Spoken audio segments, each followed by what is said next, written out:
Matt, hello. Money Matters, episode 3 already. Episode 3. Kind of wild. Today, we are going to discuss how agents actually sell houses and how, the listing, marketing and how it actually all works. You don't just take photos and sit back and wait for the house to sell. You actually, do work to earn your commission. Yeah. And then we'll dive into a little bit of social media and how, how that all ties in and how agents and lenders ourselves can really utilize it and why it's important. Yeah, there was a time over the last 2 years that's all you would have to do. Right. Because the demand was so high. Yeah. Just list it on the MLS. And you're good. Yeah. Listed on Wednesday, you got an offer Wednesday. Yeah, photos didn't really matter. You saw a lot out there that were, iPhone photos, right. things like that. Right. I can't say that I've never done it, but it definitely is not a regular practice. Yeah. But there was some times where turnaround was important and, speed was quick, right. need to be quick to get it right on the market. So right. that has been done, but that was only over the last 2 years. Right. You could really get that done. Now, luckily, we've always done it that way where we've used you guys for videos and high def photos and everything as far as the marketing perspective from Premier. Right. So we've been fortunate in that aspect and we'll continue to do that. Yes. Yeah. So let me ask you, when let's say, you get a lead in, it's to list their house, you talk to them. What's kind of the first step in, you converted that lead over into you're actually talking to them. When I say convert, you didn't sell the house, but you're talking to them, you're in touch with them. What's that first step in that process look like on the agent side to list the property? Yeah, so the first step, we've established some, idea that these people want to sell, whether it's, somebody that's cold, that we don't know or somebody that we do know. Might be a little different based upon that conversation. Yep. So we've identified that they do want to sell. So the biggest thing would be, hey, you're talking to the right people. We sell homes. So step one is good. Step one is good. Step one is good. Do you have to buy a home? Excuse me. Do you have to buy a home as well? Yeah. If so, talking to Matt McDonald, the Premier, is step 2. Right. And then, let me see the property. Let's get together. Let's have a little bit more in-depth conversation. Why I brought this, I've got here is the exclusive marketing proposal that we provide all sellers or potential sellers. Yeah. I didn't put it in the binder because I wanted to be able to access some things more easily. Yeah. But yeah, so, let's get together. Right. Let's take a look at the house. I want to walk through the house and look at it through the eyes of a buyer in the current market. Right. Versus, the market over 2 years ago or, 5 years ago. So in the current market, I want to see the property and, give you some guidance.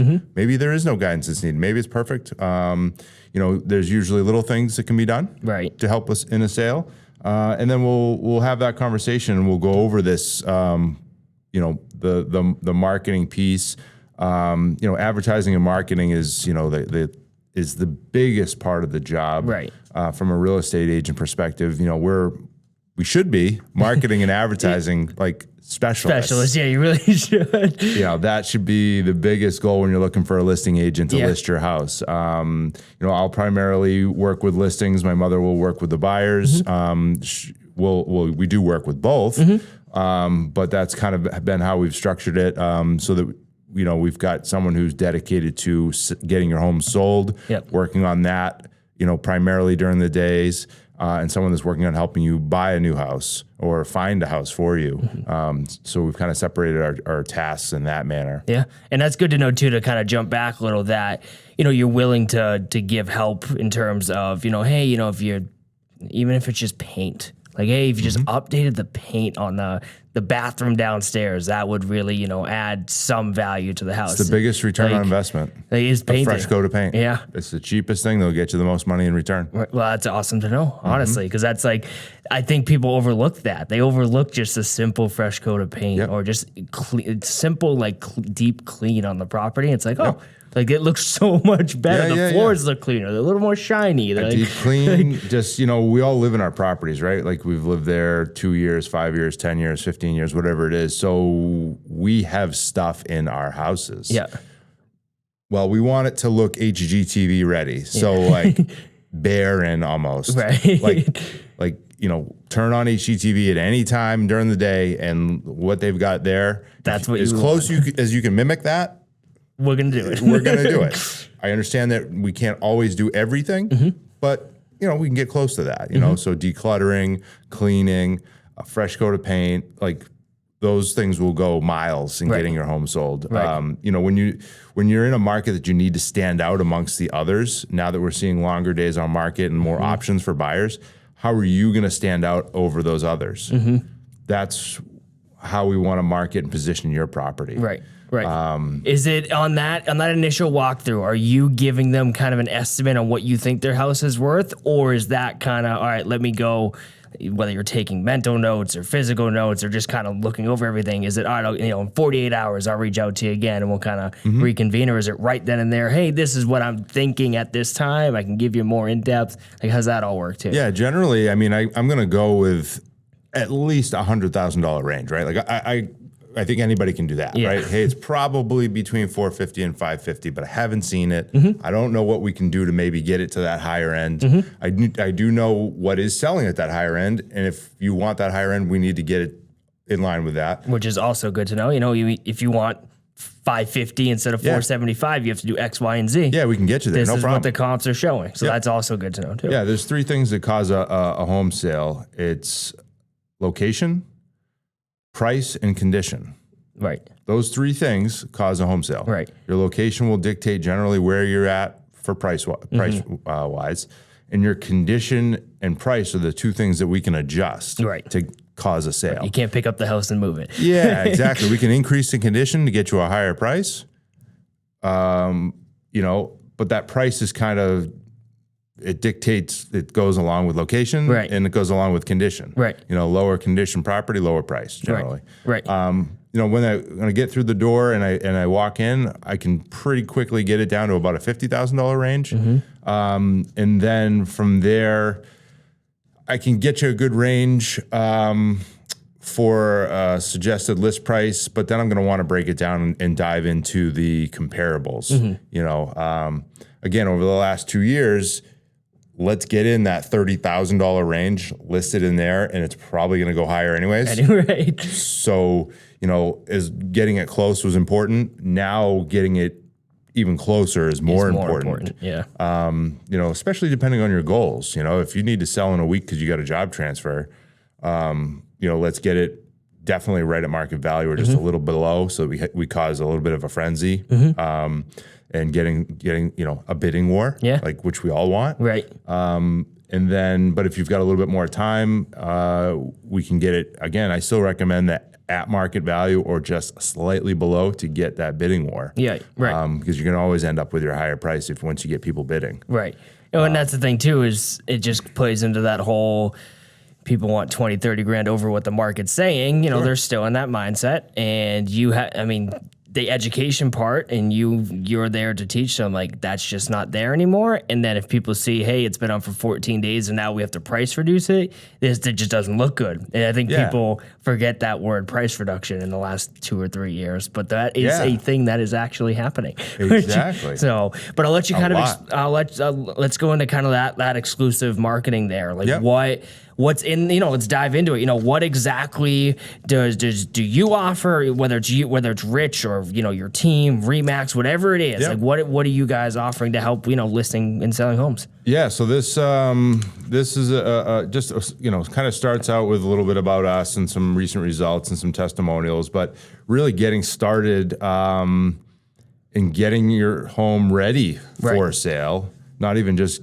it's on the market, but getting it ready is, there's property disclosures. We need to get those filled out to the best of the seller's ability, ages of roofs, ages of certain maintenance things that have happened or not happened. Separately, like some inclusions or exclusions. Maybe you want to leave some furniture. Maybe you want to leave, we definitely want to know, is the washer dryer staying, the appliances, things like that. Yep. Or some things that are definitely excluded. Like, maybe the whole house is coming furnished, but you're excluding certain items.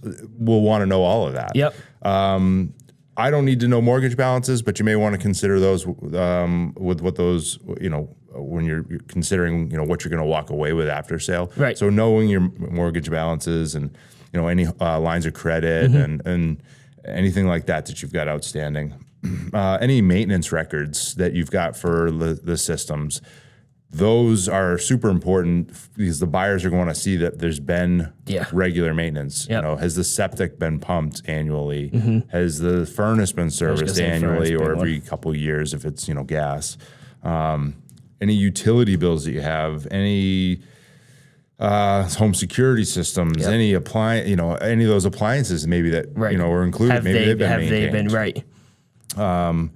Important too, list of improvements. What have you done since you've owned the property? Have you upgraded the roof? Have you upgraded the water system, water softening system?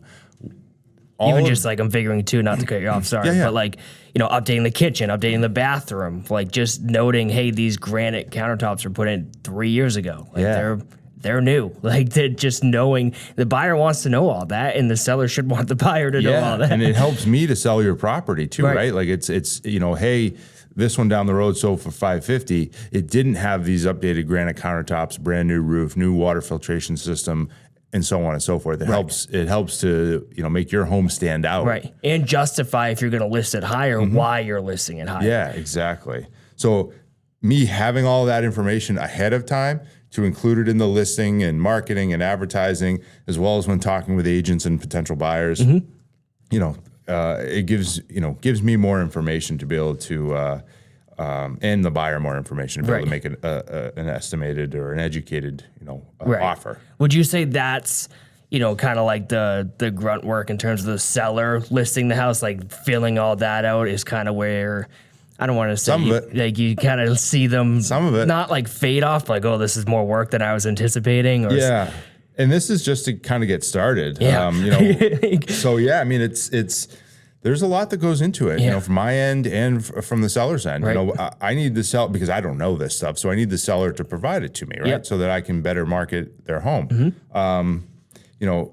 Checking your calendar. Hey, when do you want, photos to happen? When do you want showings to potentially happen? Is it during the days only? Is it nights only? Is it a mix of both? When do you preferably want to close on the property? Start thinking about that stuff now so that when an offer does come in, we can make sure that it meets sort of all that that criteria that you're looking for. And that's just asking the right questions, right? If you're not asking those questions, and I don't want to say maybe an inexperienced agent doesn't think to ask those questions, and they want to close 2 months from now, and then they get an offer and it's all closing in 4 weeks, days, and it's like, well, that doesn't mean anything. I didn't know. I didn't know to ask you that. Right. And then we're kind of playing catch up. So I try and get a lot of that stuff done ahead of time so that we're not, we're not playing, when did you want to When did you want to do this? Right. Oh, that's helpful to know. Right. But that's just some of it, right? Is your home ready to sell? Is it, prepped? Is it painted? Does it have the right curb appeal? Is the outside looking great? Interior appeal? Are, you missing any doorknobs, light switches working right? Like all that little stuff. Like, let's take a look at it all, making sure that it's all as 100% as it can be. Right. I know there was little things like, like my dad would tell me when I was buying mine, like make sure the hot water works. Like make sure like little things like that you don't really think to I don't want to say you don't think to check, but like you're looking at like the overall house. Yeah. You don't think like, oh, you've lived in it. Does the hot water work? Yeah, you've dealt with whatever is going on there. But maybe a buyer expects these things to be in working condition. Yeah. So, I've got a 20-year-old roof. Great. Well, that 550 home has a 5-year-old roof. Yeah. And the buyer that's shopping in that 550 is expecting a 5-year-old roof. Right. Because that's what these other ones have. So we have those conversations and we try and, obviously not everything can be done 100%, but we want to get as much of these things, kind of knocked off the list. Right. So that, you stand the greatest chance of selling for as high of a dollar amount as you can. Right. And in the quickest amount of time. Right. Is that something too where setting expectations, just kind of thinking out loud? Like if the roof's older, then it's going to have to be replaced in say 5 years, 3 years, and buyers are going to see that. Is that something where you'll set an expectation with the seller of, hey, we may get offers in asking for some sort of credit to repair for that, or, maybe we're not going to get as high of a price for that? Do you set that like right up front, or is it kind of when offers come in, hey, I'm not shocked to see this, this is why? Like, how do you approach that? So it's tough, right? Because I like to always think of plan A, plan B, plan C. What could someone think of down the road? It doesn't mean it's going to happen, but it's nice to have that conversation ahead of time and just be ready for it. Right. There's ways to deal with all this stuff. Yeah. It's not like there are any deal breakers, and there's nothing that I find negative in the home necessarily, but things to consider, down the road. Inspections are back, so someone's gonna see these things, right? And I don't know what they're gonna necessarily want to, do they want you to repair the roof or replace the roof? Do they not even care? They might not even care. They may not care, yeah. But, let's have that conversation and just get some of that out there so that, we're not surprised when that does happen. Yeah, yeah. And I think that's kind of what I was getting at is, are you just setting the right tone up front? So, if things like that, like, hey, we accepted an offer with an inspection, this roof's older, or this furnace is older, like, and there may be nothing wrong with it. Right, and there may be nothing wrong, but a buyer may request something. Right. May. Right. Just to be prepared. Yeah. And we'll do our best to negotiate how big that may is. Exactly. Obviously, I'm on your side. Yes, exactly. But yeah, so then obviously now we're kind of diving, the home's ready to sell. You have all the disclosures, the appointment's been set, all that stuff. Yep, I've got all the documents, because there's a listing, exclusive listing agreement document that, we will agree that, we're going to sell your home for X amount of dollars. We're going to be, working together for X amount of time. Yep. It's going to, obviously there's the buyer agent gets a fee from the seller, and the seller's agent gets a fee as well. So we've already talked about that in the listing agreement. And then we've got the property disclosures. If there's a condo rider. Yep. So there's all these documentation that, again, all these documents are written by lawyers. We essentially fill in the blanks on that stuff.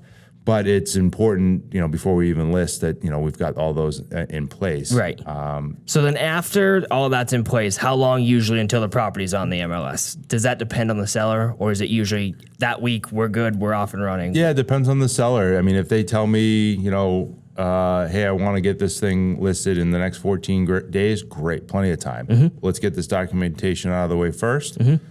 Let's say that they don't need to really do anything to the home besides maybe just start packing some stuff and moving some stuff around. Awesome. Once that's done, we can get photos in the next 5-7 days, typically. Right. Video and get some marketing out there kind of started. Yeah. And we can get that timeline complete. But it depends on what, if anything, the home may need or not need. Right. Right. But yeah, we can get it turned. I've turn them around as quick as 5 to 7 days. Right. Get someone out there for photos in a day or two and get it on the market that, the next 3 days after that. Right. So. Right. So it really just depends on the seller. Yeah. Like, there's no set timeline or set okay, we have to have it in 14 or for any compliance even. Yeah. Because I know there's a lot. I shouldn't say I know. I believe if you post coming soon, isn't it 48 hours you have to have it on? Yep. I didn't know if there's anything like that. After they sign the listing, the exclusive listing agreement, do you have to have it listed X amount? No, after?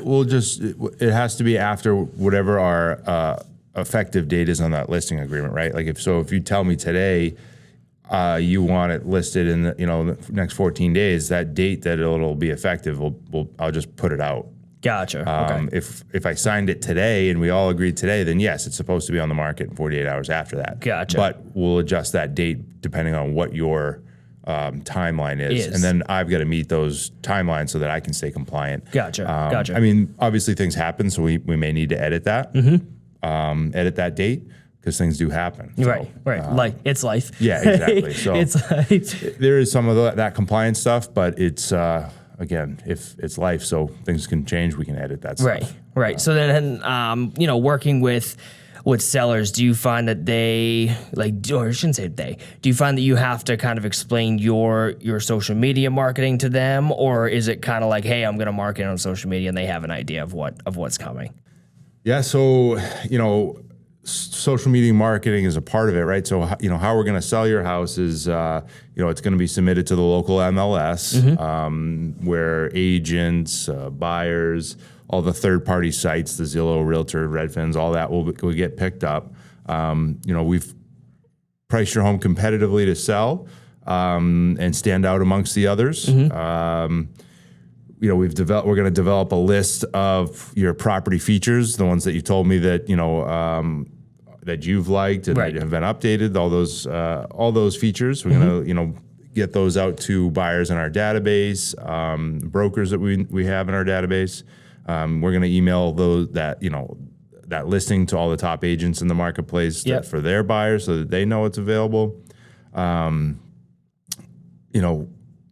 Along with getting it out there on the MLS, we're prospecting, for potential buyers daily. So the mornings typically is, that's my time to, call through some buyers lists that I've got, try and reach some potential buyers for your home and for the other listings that I've got, to get them sold. Individually marketing property to those leads, anybody that, past clients that I've got that maybe have some people that, want to buy in that area. We've got, additional exposure through, signs at the property. We're, encouraging, brokers and agents to go view the home and social media marketing. Yeah. So what is the statistic? I think like 80% of the day people are on social media, something crazy like that. Wouldn't even shock me. They're on social media. Wouldn't even shock me. Yeah, so in some form or another. So getting it on social media, Facebook, Instagram, LinkedIn, YouTube, whatever, all of them. I mean, we do all of them. Right, all of the above. Is important because that's where people might first see your house. They may not go on Redfin or Zillow, 80% of the day, but if they're actively shopping, they might be there. Right. But we want to get the people that are actively shopping it and aren't actively shopping. They may share it with somebody. They may know somebody. Yeah. Through social media, it's more than just like posting to my 200 friends or 1,000 followers or whatever that is. Right. Like it's paid advertising. Yep. And I'm glad you brought that up because that's like a very key factor in this. Yeah. Facebook has really dialed in all the algorithms, which were much higher than me, but in my understanding. But think about when you talk about anything or you go on a website and look for anything, a pair of shoes, a pillow, whatever it is. Guess what you see when you go back to Facebook? Pops right back. Advertisements for shoes and pillows. Right. Where do you think that's coming from? Right. If you jump on Zillow or Realtor and you're looking for homes, when you pop back on social media, you're going to see an advertisement, probably from me for a home or some group of homes. Right. And you're going to be like, how the heck did he know this? Right. Facebook has figured it out. You have to pay for it. Yeah. But Facebook has figured it out. Right. They're attaching things to your search history. There's a reason why you see the same friends posts all the time or the same types of posts all the time because, again, Facebook has figured it out. You stop on a post and read it for 30 seconds. It knows that you read it for 30 seconds. And it's then going to feed you more of that same exact type of content, really. Yeah. Content. Yeah. You want to change that? I'll give you a simple trick. Stop on something completely different for about 30 seconds to a minute and watch your Facebook social media change. Just change.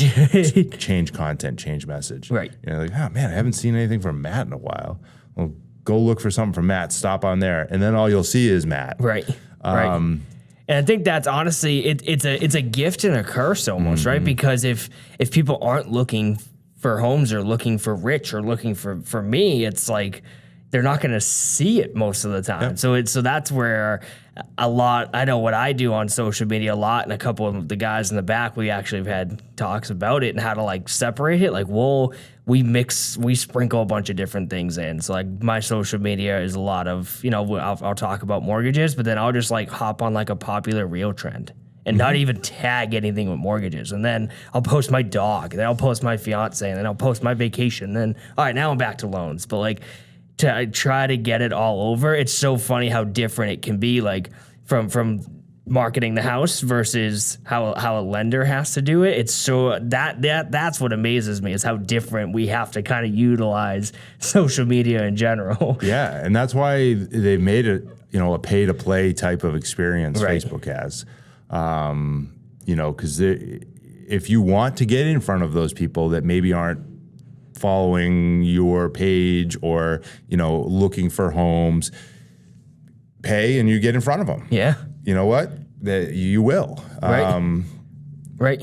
Does Facebook and Instagram have the same thing for real estate? I know for mortgages, it's tricky for compliance reasons to just target like Salem. Like you have to target Instagram forces you to target a radius. Is it the same thing for real estate too? Yeah. Gotcha. Okay. Yeah, it has to be a radius. You used to be able to target by town. Yeah. Which was like great. You can target, you get these couple towns, as long as you have enough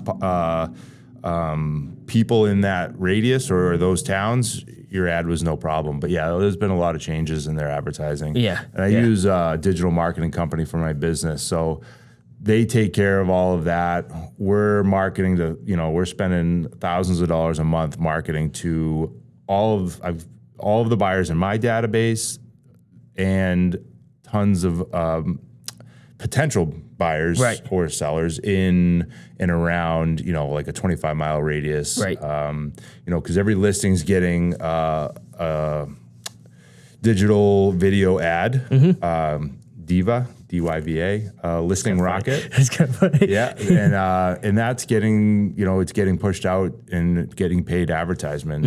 We're, it's not just boosting a post, because if you're not familiar, like you can boost a post to get in front of more people, but that's not targeted necessarily at anybody that might be looking for homes. Right. Whereas the digital listing rocket, the Diva video ad with the digital marketing company, Ylopo, they're able to target home buyers, home sellers that are shopping. Right. A little bit better than I could. I mean, it would take me a lot longer, a lot more time. I used to do it, but now with this service, they're just hitting it for you and for me. Right. Right. And for my sellers and for my buyers. Right. Right. It's it's helping everyone in that aspect. But yeah, no, I know obviously my generation is, I'm always on it, and I hate the fact that I'm always on it, but I almost feel like for my work I have to be, to see what people are posting about and what people want, so that I can get in front of people.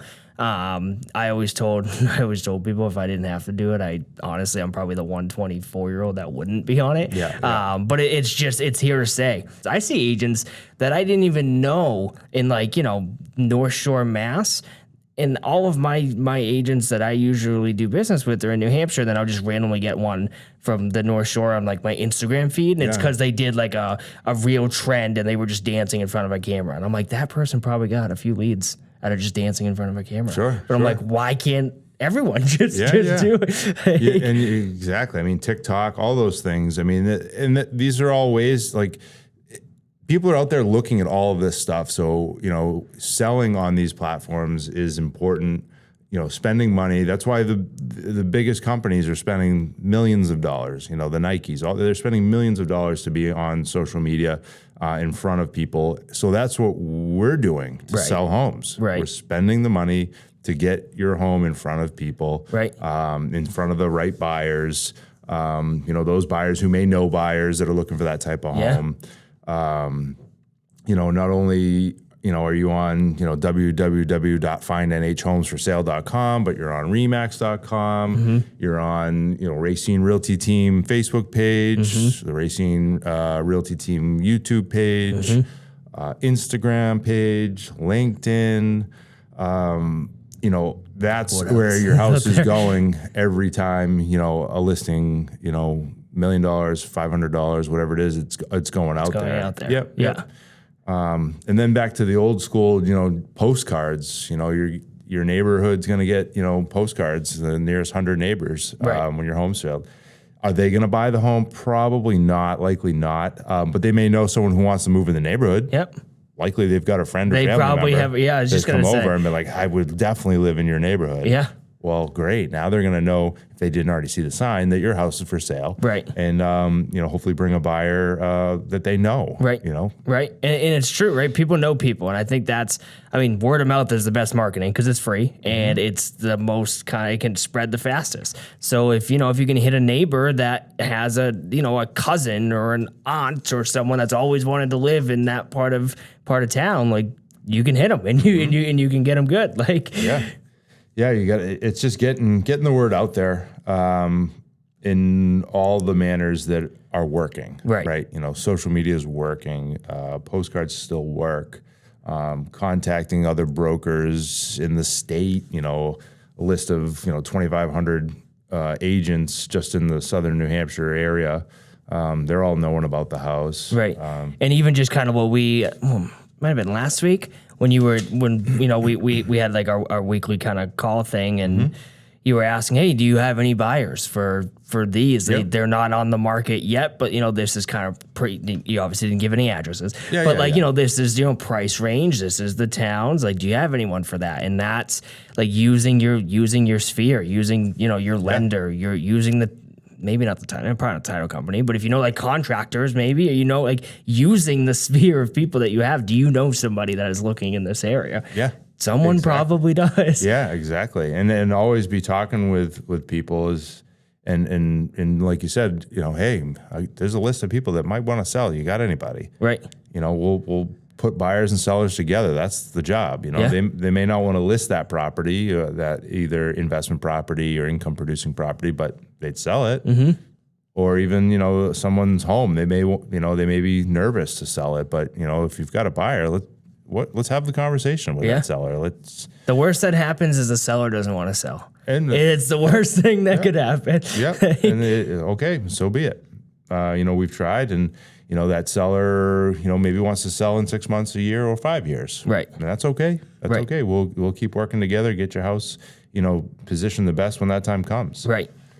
Exactly. And that's all just once your house has gotten onto the market. Now what about, we get an offer. Right. And I'm glad you transitioned to that, because I was going to ask you, one of the last questions on my mind was, from a listing side to a buying side, obviously the relationship with the lender is a little bit different, right? From the listing perspective, are you someone that, you want to hear from the lender? Are you somebody that even calls them, or do you just kind of rely on the buyer's agent to kind of feed you some updates? Like, how does that usually work on the listing end? Because I genuinely don't know, and I'm very, very curious on how how list agents want to be contacted, if they want to be contacted. Yeah. So some, good buyers agents, and when I'm working with buyers too, I'll ask the lender to reach out. A nice proactive lender is always good. And sometimes you see all the same lenders, so you've either worked with them before or you know of them. So that helps if they're out there, they're doing business, and you know them if you worked with them before. But so we'll get the offer in, we'll review any offer. If there's multiple offers, we'll review them all. If there's one, we'll review that one. Then it can become negotiated. At that point, you can negotiate terms, price. I'll contact the lender if I haven't heard from them or I don't know of them, and just chat with them for a bit. Yeah. The buyer's agent, I might have, before we even review the offers, I might have questions for them in regards to the offer. So I'll make those contacts. Once we've negotiated the offer that, the seller is comfortable with, and that they like, and that the buyers are comfortable with, and that they like, then we've got an accepted offer. And that's when the timeline starts for all any deadlines, Yep. Financing deadline, inspection deadline, Yep. Getting approved for Just the like mortgage. due diligence, like things like that. Yep. Inspection period, inspections usually within the first 10 days, and it could take a couple hours, so the seller needs to be out so that they can do all that. Then the buyer might come back with any request for repairs. Hopefully you've got, there's very minimal if you've done the right things, Right. and we've covered, some of those bases already, then the request for repairs will be small. After we've negotiated, that's another negotiation point, in the process. And then it comes to an appraisal, usually 2 weeks before the closing. We should have an appraiser there to appraise the property for the price, and any big condition items that may be needed if they haven't already been addressed on the request from the inspection. Yep. And then once, after the appraisal comes back, we can move on and get the walkthrough scheduled and closing. Excuse me. Good. So yeah, all along the way, we're in contact, my admin, Danielle, she's in contact with the seller, the lender, as well as myself with the lender and the seller. Making sure we're hitting these deadlines, or at least allowing the buyer to hit their deadlines, with certain things. Yep. And then communicating, anything that needs to be communicated that, bumps along the way if they happen. Right. We try and smooth those bumps ahead of time, but, there are things that come up and questions that need to be answered. So. Right.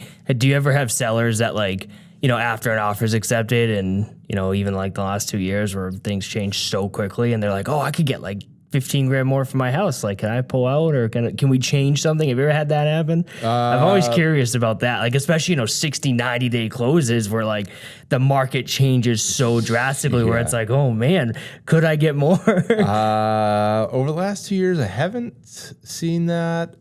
Because usually they've already, gotten that 50 grand over asking and they're like, whoa, that's pretty great. So like no seller's remorse, I guess, from that perspective. That's a good way to put it. Seller's remorse. Right. Certainly some buyer's remorse sometimes, but they're getting a great home most of the time anyways. I haven't, do people say it? Sure. Some of those bumps, and depends on if how many buyers and sellers are in that pipeline at the same time. If one's contingent upon selling their home, and then the next one's contingent upon selling their home. I've just had that recently, where like the first seller in line was buying in another state and had tenants in place, and wanted to keep extending so the tenants could get out. Well, how long is that going to go on? They're going to have to evict at some point. And then the seller was like, so the buyer of that property was selling, and their buyer was selling. So like, my Lord. So it's just there were a lot of people in line that were like, hey, we're not going to go any further. Like, if he doesn't move, we're not going further, and that's it. Right. There's stuff like that does happen because there's a lot of pieces in the puzzle that need to fall in place. So you get, some stress with that. Right. Definitely. But then obviously, the seller closes on the house. They get their money, and everyone is happy. It all works out. It all works out at the end. We will get it to work out with no problems. Yeah. I haven't had anything. So then, post closing, do you follow up with the seller at all? Do you kind of stay in touch with them, or is it they? Yep. Yeah. So I always tell them, hey, I'm gonna send you a new market value and the sales every quarter. You'll get a new market estimate. Really, it's just an estimate at that point. And then the local buying and selling that's going on in your area, so you can watch the market. We'll follow up with phone calls, check in with them, make sure that everything is going well. If they need any contacts for repairs, or they want to do some upgrades. So it's important to stay in touch because the local resource, I have a lot of those people in my database that I refer, I refer business for, into because my clients need them. So you're really just a resource for all. Like you're like a one-stop shop. Like I mean, and that's good though, because again, if your client calls, like local 4 or 5 months later, and they're like, "Do you know a local electrician, or do you know a plumber? Roofer. Like, do you know these people? Oh yeah, I got you." Yep. And it's just another thing that you did to help them, and then they're gonna remember another tool in my toolbox. Right. You know, because it's not just, hey, you bought a home and I'll see you later. Right. It's, you know, there's ongoing maintenance with any home. Right. And upgrades with any home. Right. So you know, I have all those contacts for these situations. Yeah. You know, I need them at my house, so if I'm going to use them at my house, I'll let you know. I'll let you if I can trust him with my stuff. Yeah, exactly. Exactly. Right. Yeah. No, I mean, I don't know if you have anything else, but I think that was really nice to just dive in on what it takes to sell a house from the list agent's end, and from honestly the seller's end. It's not just, you know, I want to say it's not a walk in the park, because I mean, it's a lot just paperwork, which at the end of the day is not grunt work. But, you know, there's a lot more that goes into it than just, let me just take some pictures and put it on the MLS and we call it a day. And everything's good to go. I've got, I've got this bubble graph on here. I can show anybody who wants to see it, but, you know, just sort of the agent in the center and then all of the things around it, you know, that you just don't think of, you know, installing lock boxes, maintaining files, resolving issues, social media marketing, tracking the buyer's loan progress. Yep. That's important. Yep. Making sure that they're going to buy the home, showing the properties, flyers, signs, negotiations, inspections. It's just everything, right? There's just so much more that goes in, and you deserve the commission that you're paid, and you know you actually work for it. It's not just you sit back and you sit at home on your couch and you collect your commission and hope somebody calls. Yeah, like that's not how it goes. That's definitely not how it goes. No, and you know, we sold 54 homes last year, so you know, an experience I think is important, because the amount of different things you see and you can kind of plan for those is like super valuable for buyers and sellers, right? Oh, I've seen all this happen before. I know how to either prevent it from happening again, or I know how to deal with it when it does happen. Having that experience is like super, super valuable. Right. And when there's very few situations that you probably haven't run across, so, you know, you can become that therapist for the seller or even the buyer, where it's like, no, everything's gonna be fine. Like, I've gone through this. We're gonna be okay. Exactly. And that's invaluable. Obviously, that's invaluable. So yeah, no, this was awesome. I look forward to next week's episode 4. Well, not next. One of the few weeks. Episode 4. And yeah, Money Matters with Rich and Matt. Contact Rich if you want to sell your house. He obviously knows what he's doing. He's very, very, very knowledgeable and expert, especially, you know, Southern New Hampshire area. He'll take great care of you. Yep, appreciate that. And you take care of all our buyers and their loan needs, and even our sellers who are buying, refinancing, whatever it is. That's why I'm here. I appreciate it. That's why money matters. That's why money matters. Stay tuned. Thank you.